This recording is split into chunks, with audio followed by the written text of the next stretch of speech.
Hello, my name is Emily Potter. I'm the director of the Lightworker Musicians Tribe. I just tried to do this video a minute ago and my internet went out, so I'm going to try again for those of you who were watching. I appreciate you being there. I'm going to begin again.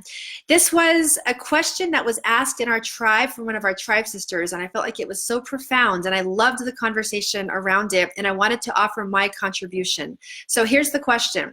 Are you asking yourself if you're too open and vulnerable with your music and your lyrics?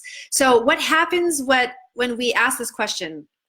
I've had this happen as well, is we are opening our hearts and the feedback we might be getting is, wow, you're really open.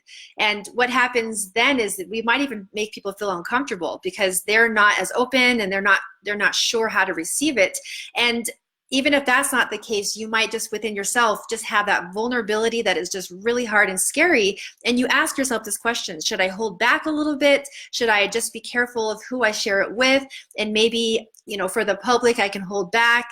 And with just a few select people, I'll share who I really am.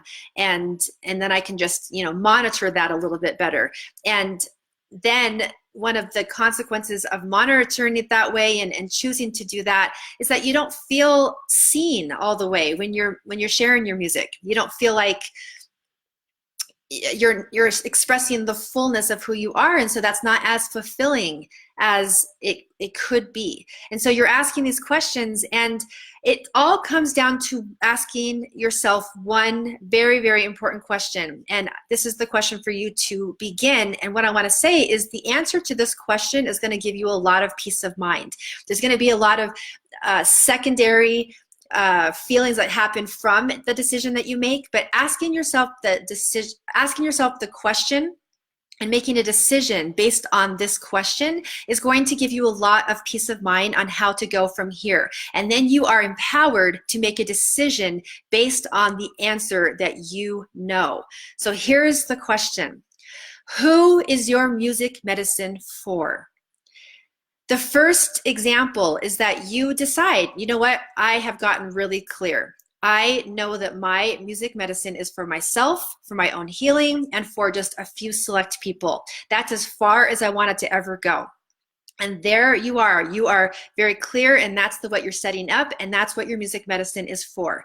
Okay, the opposite, the actual secondary decision that you might make is that something about that first option doesn't feel all the way right. So you're intrigued. What's the second one? And this is where you are supported and empowered.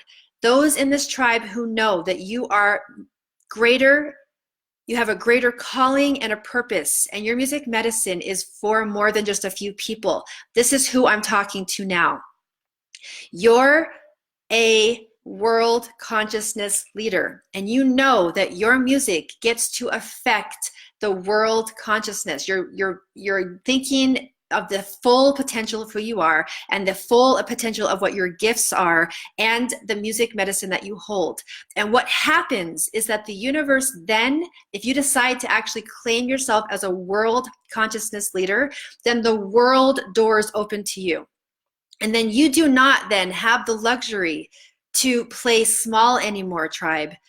And this is what you're empowered to do, is to make a decision. If this is who you are, then you get to invite the universe to rush in all of the resources and tools to allow your calling to be manifest. Because there are people out there hurting because there's a specific problem that your music medicine actually soothes. There's aching happening, there's depression, there's people out there who really need your message and really need your music medicine. And if you actually take yourself onto the stage and say, I'm here to be of service with my music medicine for the world, then the universe will call all of the resources in, because there are people calling out for you. Now, that means that you will be supported to give your full and open heart for those people, because you can't not. This has been my own experience, that that when I see that there are people who are hurting and I have the opportunity to soothe and to heal with my music medicine, it doesn't become a question anymore. I don't have the luxury to play small. You do not have the luxury to play small when you are a world consciousness leader with music medicine to offer. You are of service to humanity at the greater level.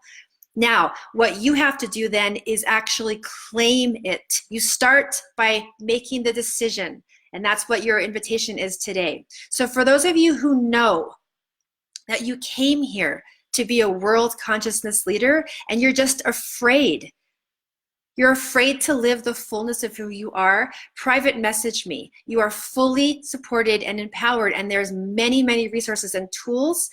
Maybe not from me, maybe it's from other places. Wherever those are for you, seize them, and do not go back into playing small because of fear. Allow yourself to be the expansion of who you are, and you will have such a showering of support from the universe. So for those of you who feel that you and I are in vibrational resonance and a vibrational match, private message me and I will get you the same results that I'm able to get my clients who are there seizing their calling and able to make that forward movement to be able to be the world consciousness leader they are with their music medicine. And then your answer to the question is very clear. I am someone who is making a big, profound difference in the world, making it a bit bigger and better and more wonderful place with more peace. That's what you're saying. That's what you're saying when you say yes to your calling all the way. Now, that's your invitation. Private message me when you're ready to do that, all of the world consciousness leaders out there, and I will talk to you in the next video. Sending my love.